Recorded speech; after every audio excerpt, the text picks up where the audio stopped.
जय श्री कृष्णा। आप सभी का स्वागत है। जैसे आप हमारे इस वीडियो के थंबनेल को देख चुके हैं, तो हम आपको इस वीडियो के अंदर उसी टॉपिक पे जानकारी देने जा रहे हैं। तो चलिए वीडियो शुरू करते हैं कि गर्भ अवस्था के दौरान भगवत गीता पढ़ने की सलाह क्यों दी जाती है। ऐसा माना जाता है कि गर्भावस्था में कई ऐसी किताबें पढ़ने की सलाह दी जाती है जो न केवल धार्मिक ज्ञान दे, बल्कि माँ और बच्चे को सकारात्मक अनुभव भी दे। ऐसे में कई माएँ प्रेगनेंसी के दौरान भगवत गीता पढ़ना चाहती है। अगर वो ऐसा करती है तो ये जानना बेहद ज़रूरी है कि गर्भावस्था के दौरान भगवत गीता पढ़ने का क्या लाभ होता है या सुनने का क्या लाभ होता है। पुरानी मान्यताओं के अनुसार धर्म ग्रंथों के श्रवण और पाठन से गर्भवती स्त्री के साथ साथ गर्भ में मौजूद भ्रूण पर भी सकारात्मक प्रभाव पड़ता है, बल्कि जो बच्चा अंदर है उस पर भी सकारात्मक प्रभाव पड़ता है। जब कोई स्त्री प्रेग्नेंट होती है तो उसे उस समय उन चीज़ों का अध्ययन करने को कहा जाता है जिससे उसका और बच्चे का आत्मिक विकास हो, क्योंकि शास्त्रों के अनुसार बच्चा गर्भ के अंदर 7वें महीने से सुनना शुरू कर देता है। इसका सबसे अच्छा उदाहरण भक्त प्रहलाद का है, जिसने राक्षस कुल में जन्म लिया, लेकिन प्रहलाद जब माता के गर्भ में था तब उसे नारद जी ने गीता सुनाई और यही कारण था कि भगवान विष्णु की भक्ति के साथ पैदा हुआ। और साथ ही साथ एक दूसरा उदाहरण अभिमन्यु का है, जो महाभारत के अंदर अपनी माँ के गर्भ में रहते हुए चक्रव्यूह में जाना सीख गया और एक वीर पुरुष बना। इसलिए ये माना जाता है कि गर्भ के अंदर बच्चे के लिए को केवल अच्छी और शुभ बातें ही सुननी चाहिए। ऐसे में भगवत गीता एक सर्वश्रेष्ठ विकल्प है। लेकिन क्या आप जानते हैं गर्भावस्था के दौरान गीता पढ़ने से क्या लाभ मिलते हैं?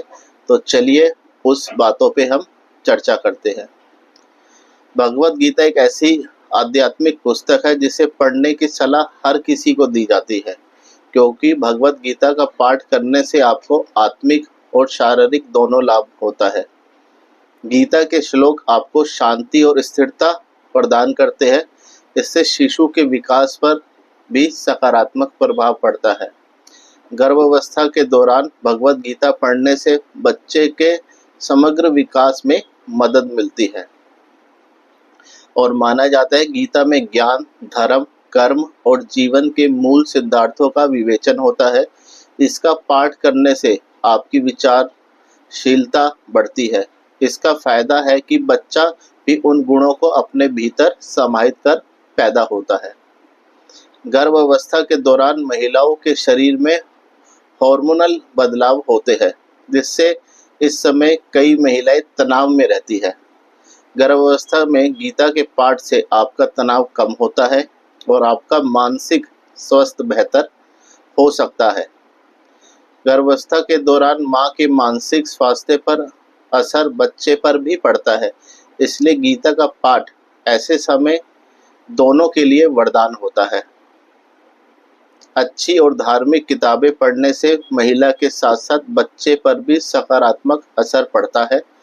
श्रीमद् भगवत गीता उन धार्मिक पुस्तकों में से है जिसमें ये समझाने की कोशिश की गई है कि माँ और पेरेंट्स बल्कि माता पिता में क्या फ़र्क है।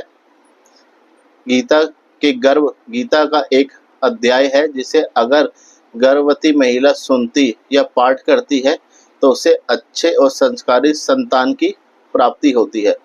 इसलिए गर्भावस्था में किताबें पढ़ना चाहते हैं तो श्रीमद् भगवत गीता से अच्छी कोई पुस्तक नहीं है। तो हम इस वीडियो को एंड करने से पहले अपने इस वीडियो की कुछ हाइलाइट्स आपको दोबारा बताना चाहेंगे कि हमने जो चर्चा करी कि धर्म ग्रंथों के श्रवण और पाठन से गर्भवती स्त्री और गर्भ में मौजूद भ्रूण पर सकारात्मक प्रभाव पड़ता है। भगवान विष्णु की भक्ति के लिए भक्त प्रहलाद को गर्भ में रहते हुए नारद मुनि द्वारा गीता सुनाई गई थी। श्री भगवत गीता का पाठ करने से आत्मिक शांति और स्थिरता मिलती है। जो शिशु के विकास पर सकारात्मक प्रभाव डालती है। गर्भावस्था के दौरान गीता के पाठ से तनाव कम होता है, जिससे माँ और बच्चे दोनों का मानसिक स्वास्थ्य बेहतर होता है, ऐसा माना जाता है। गर्भ गीता ध्यान को सुनने या पढ़ने से गर्भवती महिला को अच्छे और संस्कारी संतान की प्राप्ति होती है, ऐसा माना जाता है। तो आपको ये जानकारी कैसी लगी है हमें ज़रूर बताइएगा, और यदि कहीं शब्दों में बोलने में हमसे कहीं गलती हुई हो तो हमें क्षमा कीजिएगा। जय श्री कृष्णाय नमः।